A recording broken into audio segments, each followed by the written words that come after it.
hello again, or hello for the first time, depending on your situation. This is Talk Music Talk with Boice. I am Boice, your podcasting host. For that first-time listener, Talk Music Talk is a weekly music interview podcast where I have long-form conversations with people connected to music from different genres and different backgrounds, both established and emerging. And on this latest episode, I had the pleasure of talking to singer-songwriter Savannah Lancaster, originally from California. Last year, she released a wonderful album, her debut, which was called Letters. I was introduced to her music by our mutual friend, Dan. A pleasure to learn about her and her wonderful music. In this conversation, we talk about her college days and not making her own music, and then finding the courage to make her own music, which was a longtime dream of hers. We talk about how she goes about improving her craft, her vocal style. We talk about influences, themes in her music, and of course the making of that debut album, Letters.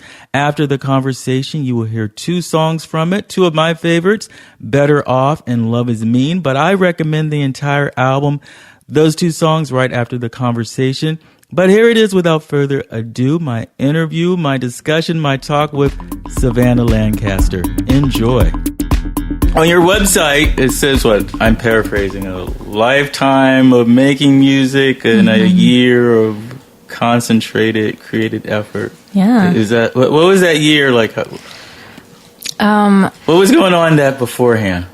So, yeah, I've been writing songs pretty much my whole life. I would say like since I was a teenager, that's when I started to get super into it. And I've just kind of always had them like in my back pocket. Yeah. But kind of followed more of a traditional path in terms of like going to college and getting an office job and doing all those things. So it's kind of something that I've always been working on, but had always kind of put on the back burner for some reason. I think maybe part of me always thought like, oh, it's more of a hobby. I can't really make a career out of this, but kind of always stuck with it.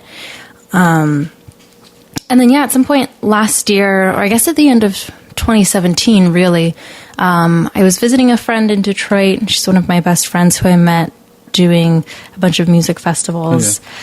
But I was visiting her in Detroit, and her mom is a really well-known singer, songwriter, and performer there. Her name's Jill Jack. And we were just having a conversation over breakfast there. And my friend Emma, she was basically like, so when are we recording your album? Yeah. I was like, oh my God, you're right. I'm only getting older.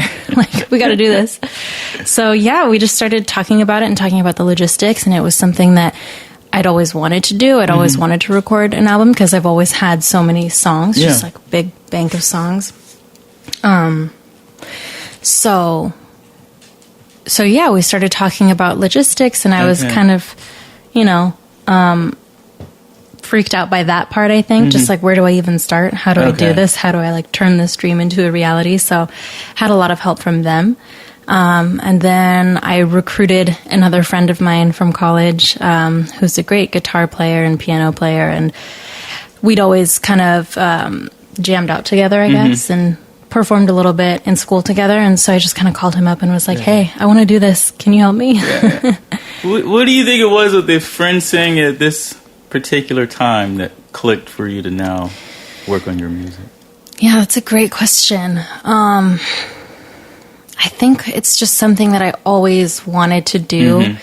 And sometimes deep down that it's time or that you want to do this thing, but sometimes it just kind of takes somebody else to kind of ask you about it or say something about it to make you really ask yourself about it. So I don't know. And then I think just talking about the logistics, which had always been something that held me back a little bit. I think kind of laying it out step by step and knowing that I had their support, and like knowing that I had Jill's guidance, because she's been doing this for like 20 years. So knowing that I had her guidance and that she had a bunch of people she could connect me with, I think that started to make it feel really tangible. And I think that's what got me, kind of just got me to get off my ass and do it. But isn't that something like you have this dream or whatever you want to do, and it's like, okay, the map, like what is the map for it? Right. It can be the most intimidating part. Yeah, absolutely. Yeah, and I think it's really easy to get in your own head about things like that, especially when you're looking at the bigger picture. Especially for somebody like me who had always loved singing and always, who'd always written songs, but just like never really went for it yet. Yeah. And it was always kind of in the back of my mind somewhere. I think it was even harder for me coming from that place because it was like, well, this is my hobby. This isn't, you know, my career, but now it is, I guess. Yeah. And it's kind of safe as a hobby. Right. Yeah. Yeah, that's a good point. It feels a lot less scary as a hobby because you're doing it for fun, right? What did you go to college for? So I went to a liberal arts school and I got my degree in Asian studies. Where at? At Skidmore College in upstate New York, Saratoga Springs. Okay. Yeah. What were you going to do with that? No idea, honestly. I think I ended up choosing that because like time was running out and I had taken the majority of my courses kind of fell under that umbrella. Totally useless liberal arts degree, but hey, I got my super expensive piece of paper that tells the world that I'm somewhat smart. What was your interest in Asian studies? Was that a long time interest? Or? I mean, yeah, I think so. I'm half Asian, so I've always been kind of drawn to that culture. And I mean, I grew up in a kind of like Asian suburb in California, so that was always like part of my life, I guess. And then, really, with the courses that I was taking like Asian art and Japanese film and Chinese language. Like I've always been interested in foreign language. I started learning Spanish and French in high school, and then when I was in college, I was like, yeah, why not try Chinese? Okay. It sounds cool and challenging. Was it? So it was, yeah. Okay. Yeah. And I knew that I wanted to spend some time in China after graduation. So yeah, really it just like came down to the wire. I was like an undecided major, and I was like, I guess I'm just going to go for Asian studies. But you know, it's a liberal arts college. I think ultimately it kind of doesn't matter what you major in because it's like, I don't know, you could leave with a philosophy major or a religion major and like still kind of, you know. So how did you get from California to upstate New York? So when I was looking into colleges when I was in high school, I really wanted to go to school in New York City. Just kind of had that glamorized ideal of, you know, going away to New York. So I did a little college tour. And when I visited Skidmore, I ended up just really liking it and feeling like that was the place, even though it was 4 hours from the city of the train. So not quite New York City, but it just felt like a good place, and it felt like I could belong there. And being from Southern California, like anything on the East Coast was just so different and so foreign to me that it was like kind of a novelty, you know? So, yeah. Was it a more gradual change going into New York? I mean, coming from there and then going... Because you're not in New York proper, so it's not the city. Right. Was that a little easier, like, transitioning? Yes and no. It's definitely more of, like, a suburban type of pace up there, and I'm from the suburbs of Los Angeles, so in that way, it was kind of similar, but there's also just, it's like still a different pace of life, I guess. Like, even though we were in upstate New York, it still felt a little faster paced than home. And, of course... weather and the seasons. Like I didn't grow up with that. The first time I saw snow fall from the sky was at college. I was 18 and I was just like a little kid, like amazed by it, like marveling at the snow falling. So that was cool. That was different. I had friends from Australia. They came to visit New York and they snow for the first time and they like had their heads up and opening their mouths. Like, it was like crazy. One of my friends was like watching me just like revel in the snow. And he was like, wow, it's just snow. Are you freaking out? Did you make it into the city while you were... I came down to the city a few times. I was kind of like a broke college student, so didn't get to do it too often. But I had a couple of friends who also went to high school with me in California who ended up in New York, and so I would come visit them every now and then. But yeah. Okay. And how does you're going to school, how does your music play into this? What are you doing with it? So, in school, I was still doing a lot of songwriting, but I was like so nervous about performing and sharing it. The school I went to was really small too. I think I don't know what the numbers are like now, but at the time, I think it was like 2,400 students total. So super small, and everybody kind of knew each other. And if you don't really know each other, everybody knows each other's names or knows somebody who knows that person. So I felt like in that way, like going to a small school was good for so many reasons for me personally. But I feel like for my music, it was almost like limiting or hindering because I was just like, I don't know, it just felt like this weird bubble. So, so I was still writing a lot of songs on my own. I had a couple of friends who I would jam out with and make music with, and it was just like a thing we did for fun. I was in an a cappella group, which is not something that I broadcast now. At the time, I thought it made me really cool, but no, it was fun. And I'm still really good friends with a lot of the people I was in that group with today, so that was fun. Okay, would you take like modern songs and turn them into a cappella arrangements, and we had somebody doing the beatboxing on the side. Were you publicly performing? Yeah. Okay. Yeah. We performed mostly on campus, but we did some stuff in Saratoga as well. Okay. So is that a little easier to do that than to go out there on your own? Oh, yeah, for sure. Yeah, because it's like, I mean, that was easy because it was for fun. It was with a group of friends. It was not my original music. And it was a really great way to keep singing. I think we rehearsed 9 hours a week. That's a lot. It's a lot, yeah. So it was really, really good for me in that sense, and that I got to keep singing, and that I had, a reason to just focus on singing and only singing.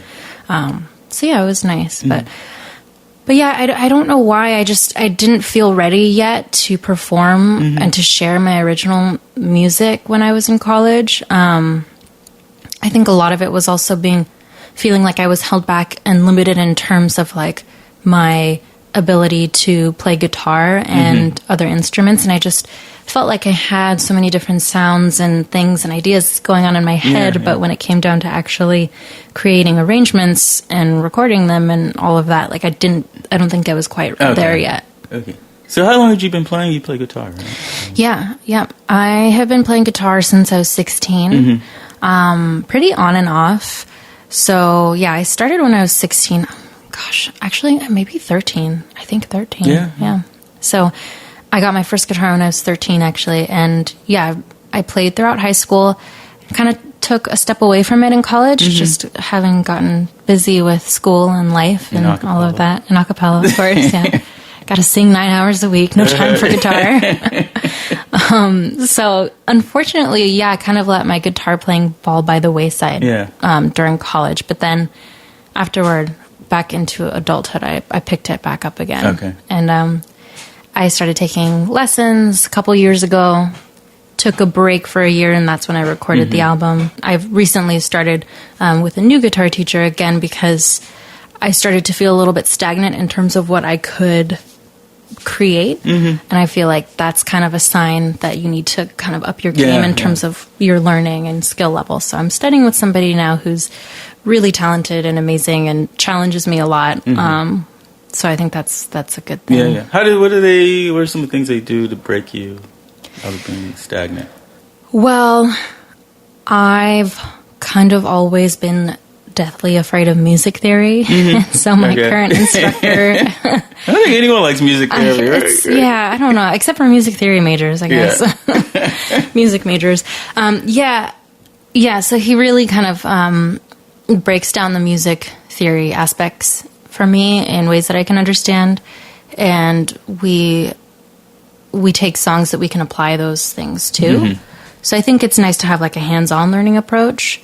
So I think in that way, having this particular person as my instructor is helpful for that. But it's also like a lot of it is just me kind of trying to have more of a growth mindset. Yeah. You know? Okay. Instead of thinking you can't do it? Or Yeah. Instead of thinking that I can only get so far as a guitar player, trying to challenge myself. Because for me, like guitar playing was always... more of a vessel for my songwriting and performing. And now I think the difference is that I'm really trying to focus on my guitar playing abilities, kind of independent from that, and just elevate my skills like as a guitarist. Yeah. Okay. If that makes sense. Yeah. And what would be the reason for that as opposed to just perform with a band and you sing and you have a guitars? I feel, okay, so there are a couple reasons for that, actually. I feel like if I can be a better guitarist, I can be a better songwriter, and I can create new music that is moving forward and not just kind of sounding the same as all the other songs I've written.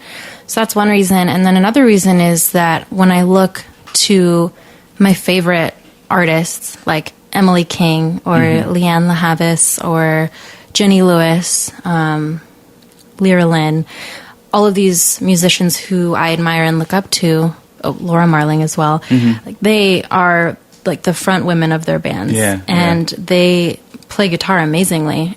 And I've seen most of those people live, and I just feel like it lends to a really awesome experience, you know. And I feel like when you're the lead singer and the artist, it's your name up there, and you're also playing guitar, I just feel like as a performer, it kind of gives you more control over the energy.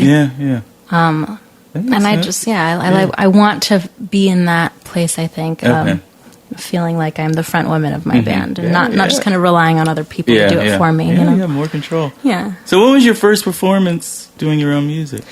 So my first performance doing my own music was just this year, back in January. Yeah. What was that like? What was the build up to that? Oh my God, I was scared shitless. I'm sorry, can I curse Absolutely. on this? Okay. Yeah, so I was scared, for sure, but just forced myself to do it anyway, and I'm glad I did. God, it's so funny. Like, I was just like, I guess I got to perform. Okay, I'll book this show. So I booked a show at Rockwood, having no real plan, didn't have a band together yet, and then realizing, like, wow, I need a band. I'm not going to do this as a solo show. Got a band together.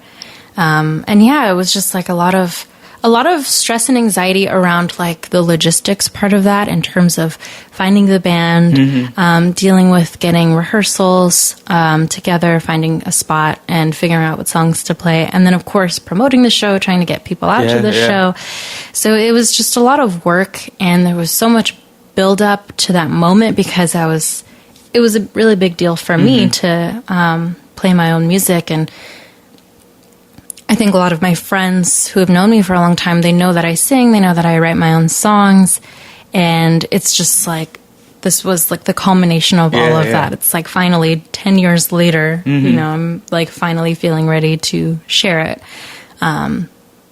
So it was definitely a big deal. And then of course, when we performed, it was really fun. It was awesome. And the more shows I've performed since then, the more I realize it's really not that big of a deal. I mean, it's good to be nervous a little, because it shows that you care, but like, sometimes you just can't take yourself too seriously. You know? You always have the next show to fix something. Exactly. What do you think went well with that first show? Like, what worked? I think that I had a really great band. I had a really great band who, they actually only had one full rehearsal together. So they had learned all the parts on their own, and then we only had one full rehearsal as a full band together. So I think I just had a really great band, and that helped me feel really supported. And I think a lot of it too was just like that energy and excitement of having just released my album, having, you know, just put it out there in the world. And I think recording that album, getting it done and getting it out there, that's kind of what started me on this path that I'm on now, where it's like, okay, this is out there. I'm a musician. I'm a singer-songwriter. I'm doing this. So, yeah, I think it was just kind of having that energy. And what do you see, like, next? Like, have you started writing songs since the guitar teacher? Yeah, I have like 12 songs ready to go for the next album. It's just a matter of, I guess, figuring out where to record and funding and all the logistics again. But having recorded my first album, I feel a lot less intimidated by all those things. I feel like, you know, it's doable having done it. So where's your vocal style come from? Because it's jazzy yet not completely jazzy. Like, was that a natural thing from influences? Or it is. I'm not entirely sure.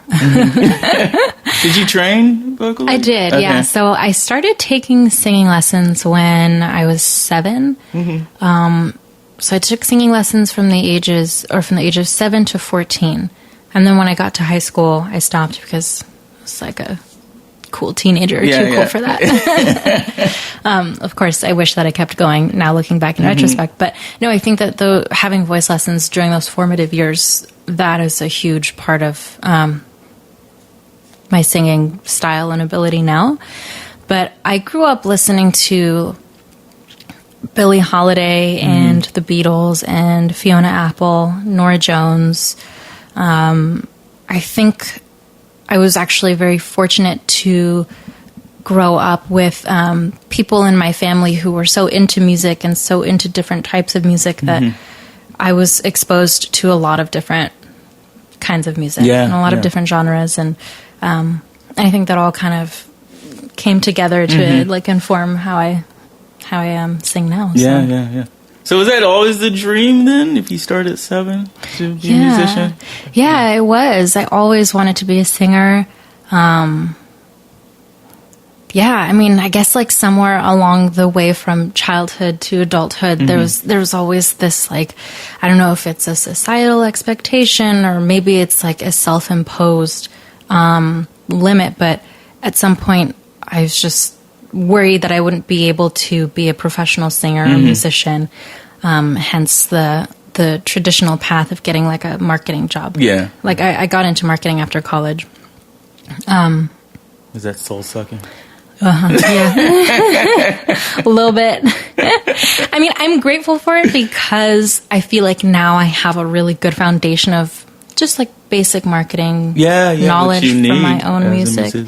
Yeah. So I feel like it was good in that aspect. But when I was in it, let's see, maybe for like 4 years or so, I was just like, this is not for me. This is not what I want to be doing with my life. And I don't want to be spending all of my days working to build somebody else's dream while, stifling my own and ignoring it and pushing it aside. And I think to go back to your earlier question of why did my conversation with Emma and Jill over breakfast in Detroit that morning kind of spur action in me, I think it's like I always kind of felt deep down, like, why am I doing what I'm doing? Why am I waking up and working on this stuff that ultimately doesn't have a lot of inherent meaning for me and pushing aside the stuff that I want to do? So...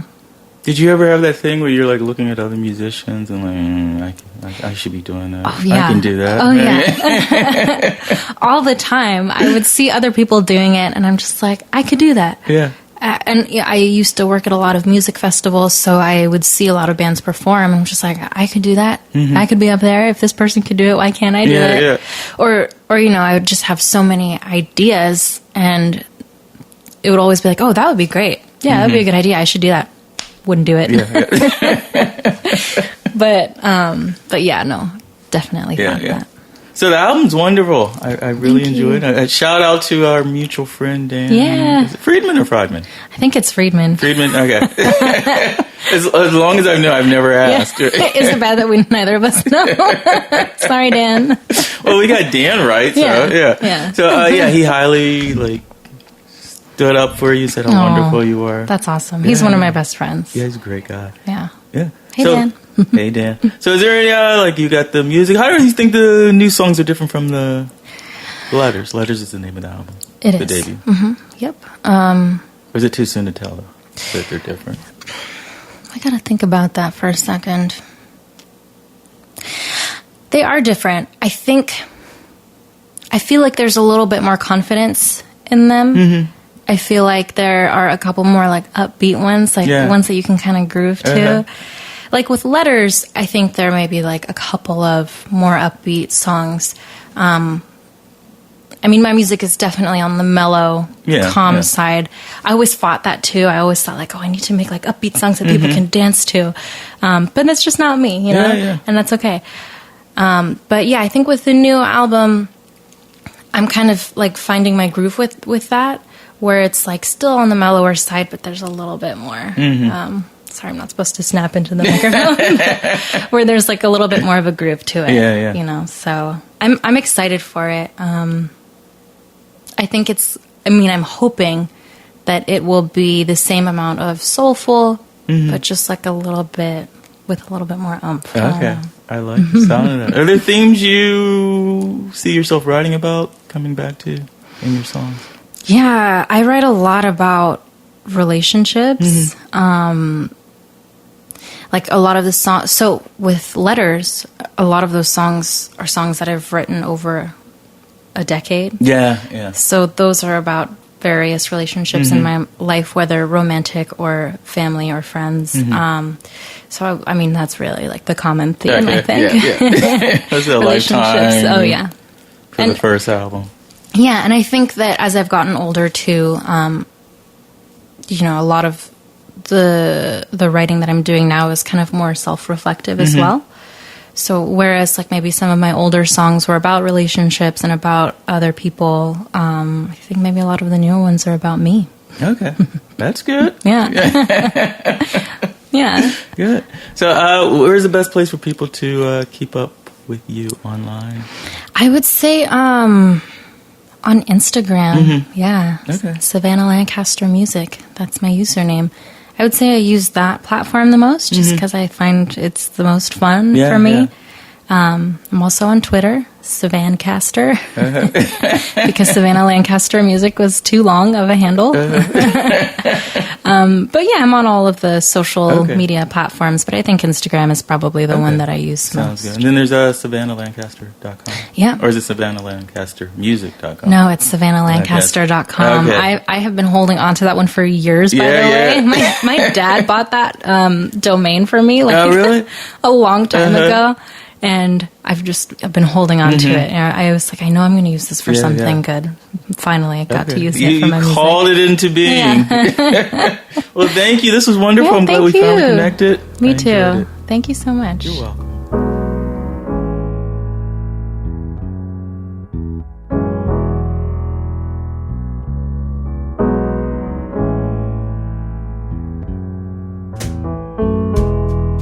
I forgot how quickly you made everything about yourself. I forgot not to let you in, not to let you get too close. Trying to keep it to myself, but it flows out of me. It flows out of me when I least expect it. Maybe I'd be better off on my own.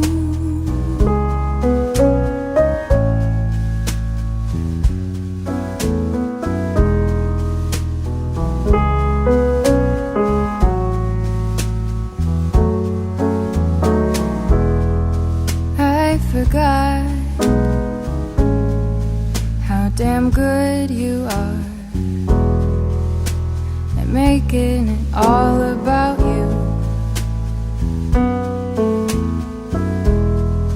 You deserve a gold medal for it. Never seen anyone quite like you.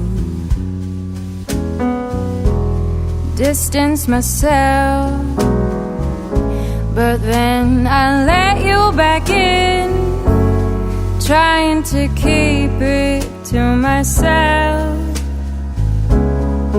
But it flows out of me. It flows out of me when I least expect it. Maybe I'd be better off on my own.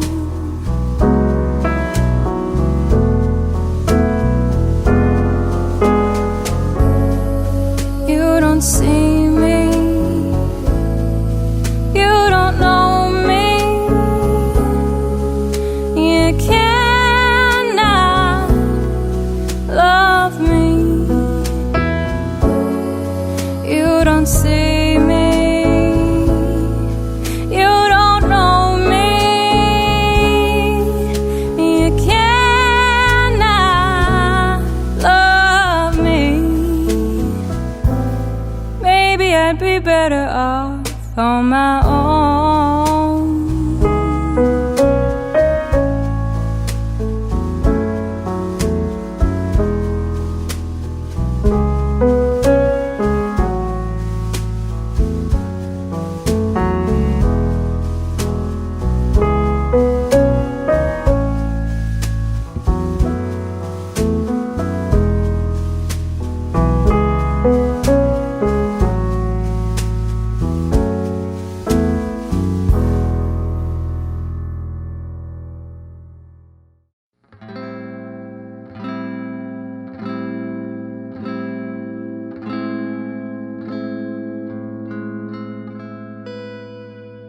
Love is mean and trust isn't real, so don't you guilt me into changing how I feel. To analyze is to kill, so I don't think I will. But don't you tell me that you know just how this feels. Oh, I ain't no saint, and I'm not an animal, and everyone knows not to love wild things, so I ain't no saint. But I'm not an animal, and everyone knows that love is me. Oh, so I'll close my heart, and I'll close my eyes too.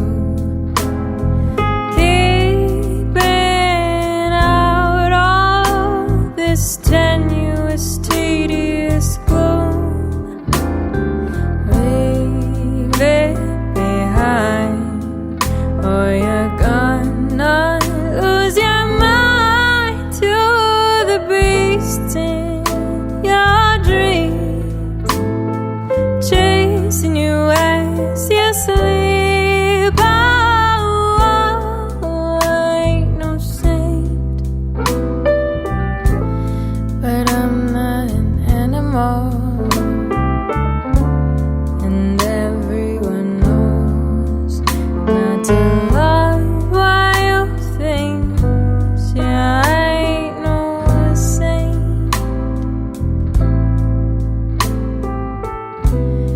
but I'm not an animal,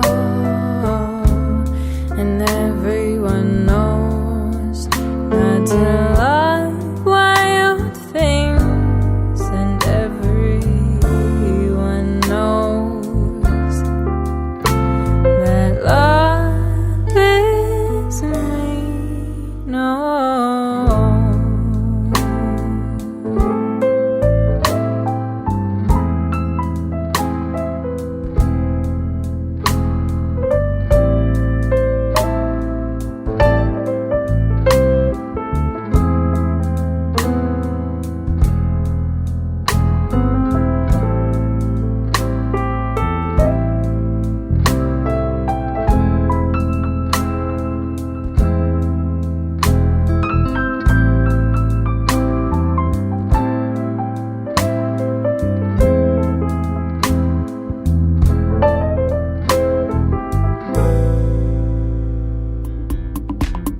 And that was two from Savannah Lancaster, Love Is Mean and Better Off, both from her debut album Letters. Make sure you follow her on Instagram at Savannah Lancaster Music and check out her website, savannahlancaster.com. I'm online, of course, at talkmusictalk.com for more podcast information and to stream every single episode. You can also follow me on Instagram at This Is Boice. Some call to actions for you. Please subscribe to the podcast on iTunes, Spotify, Google Play, Stitcher, and more. Just search for Talk Music Talk and leave a rating and and or review, a 5-star rating at that, wherever you listen, because it helps to expose the show to new listeners. There is also a Talk Music Talk app, and you can get that wherever you like to get your apps. Again, just search for Talk Music Talk. Thank you so much for listening. Until next time, and there will be a next time, this one's for you, Liz.